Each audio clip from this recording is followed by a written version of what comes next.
I came home to bury my grandfather, and instead I watched 200 of his cattle tear straight through a luxury HOA party while cameras rolled and the HOA president screamed into a live microphone. 41 mansions stood on land my family had owned for 70 years, and the people who built them thought I would quietly disappear. They were wrong. I hadn't seen Texas in almost 3 years. Germany had been my last duty station, the final stretch of an 8-year military career that took more than it ever gave back.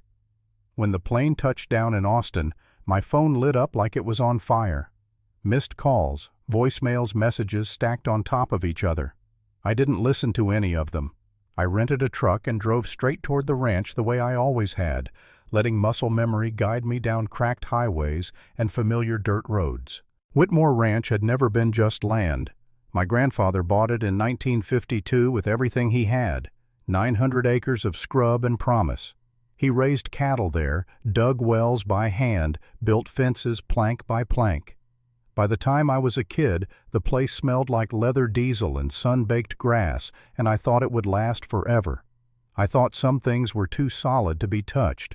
Then I crested the last hill. I slammed the brakes so hard the truck lurched. White houses stood where pasture should have been. Perfect rows, identical roofs, manicured lawns where my grandfather's cattle used to graze. A bronze sign at the entrance caught the sunlight like a mockery. Sunset Ridge, a Pinnacle Homes community, HOA managed. I just sat there, hands shaking on the wheel, trying to make sense of it. 41 houses, on my land. That night I finally listened to the messages. Marcus Webb. My grandfather's attorney sounded older than I remembered. Tired. He told me my grandfather had passed 12 days earlier. Parkinson's. Complications. He told me everything was left to me. Then he paused and said the words that changed everything, Caleb. There's a serious problem with the land. At his office, Marcus poured 2 glasses of whiskey without asking. He told me that 18 months earlier, while my grandfather was hospitalized and barely conscious, someone had filed transfer documents for 300 acres of the ranch to Pinnacle Homes. The signature looked clean, confident, notarized, official. The sale price listed was a joke compared to the value. I didn't even need to be told. I'd watched my grandfather try to sign birthday cards in his final years. His hands shook so badly it looked like the paper was vibrating. The signature on those documents was smooth, perfect, forged. Marcus had filed a fraud complaint. The court dismissed it in 2 weeks. Insufficient evidence. The judge, he said quietly, played golf with Pinnacle's investors. Before I left, Marcus handed me a sealed envelope. Your grandfather made me swear not to open it. He said it was for you. I opened it alone that night, sitting in my truck under a sky full of Texas stars. My grandfather's handwriting crawled across the page, shaky but stubborn. He warned me not to trust what they showed me. He told me to find an iron box buried under the old oak tree by the cattle barn. And then he wrote one line I didn't understand at the time: "The cattle will help you." The next morning I found the box exactly where he said it would be.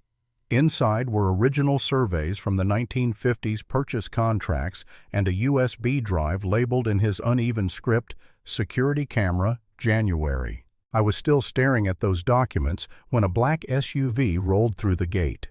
The woman who stepped out looked like she belonged in a corporate boardroom, not a ranch.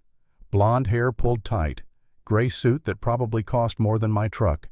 She smiled like it was a weapon. "Mr. Whitmore," she said, "welcome home. I'm Victoria Ashford, president of the Sunset Ridge Homeowners Association." She handed me a thick envelope. Inside was a list of HOA violations going back 18 months. Noise from farm equipment, odor from livestock, unregistered vehicles, cattle near water sources. The total fines came to $127,000. "You have 30 days, she said pleasantly, like she was offering a discount coupon. "Otherwise, we'll pursue legal remedies.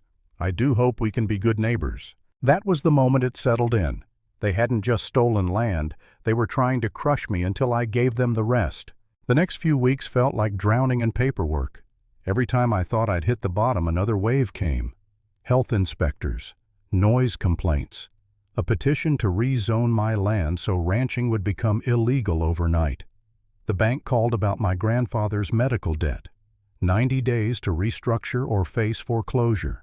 I sat at my grandfather's kitchen table one night, numbers spread out in front of me, and realized I didn't stand a chance. $239,000 in exposure. $4,200 in my account.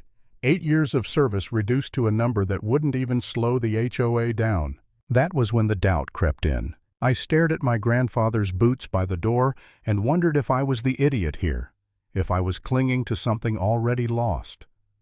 Maybe this was just how the world worked now. Maybe people like Victoria always won. For the first time, I thought about walking away, selling what was left, letting the ranch die quietly instead of watching it be torn apart piece by piece. That night I plugged in the USB drive. The footage from January froze my blood. At 2:17 a.m., while my grandfather was unconscious in a hospital bed, a man slipped into the ranch house. He carried a flashlight. He searched drawers. He left with a folder under his arm phone pressed to his ear. The audio was rough, but I heard enough. Got what we need. Signature samples. Mrs. Ashford will be pleased. I watched it again and again. Proof didn't feel like victory. It felt like a cruel joke. I already knew the system didn't care. I needed something more. I found that something in an old friend. Jake Morrison had served with me overseas, saved lives as a medic. After he got out, he became a reporter. When I told him everything, he believed me. Then he shook his head. "This dies in a courtroom," he said. "But if it happens in public, that's different." Sunset Ridge was planning a housewarming celebration. Big one. Mayor attending. Press invited. Pinnacle Homes was using it to polish their image before a massive IPO. Jake looked at me across a greasy diner table and said, "If something explodes, their cameras will already be rolling." Before I could figure out how Victoria escalated things. In the middle of a brutal heat wave, the HOA blocked Willow Creek, the only reliable water source for my cattle. Private security hammered steel posts into the ground and claimed the creek now fell under HOA jurisdiction. Cattle don't negotiate, they suffer. In 3 days, I buried a dead calf, then another. A pregnant cow miscarried from heat stress. I hauled water in at $500 a day, watching my savings evaporate while Victoria stood in the shade and smiled. That was when the letter made sense. "The cattle will help you." An anonymous security guard met me at a gas station one night. Army veteran. Couldn't stomach what he was being paid to do. He handed me a USB drive. On it was footage of Victoria near the barricade talking on the phone. "Let them die," she said. "He'll have no choice." I didn't feel rage then. I felt clarity. Under Texas open-range law, livestock can cross unfenced land to reach water. Sunset Ridge had never installed agricultural fencing because they never thought cattle would matter. The shortest path to Willow Creek ran straight through their community center, through their party. The plan came together fast. Jake would be there as press. Marcus would be ready to file motions the moment the footage went public. I would stay just outside the court-ordered boundary Victoria rushed through that morning.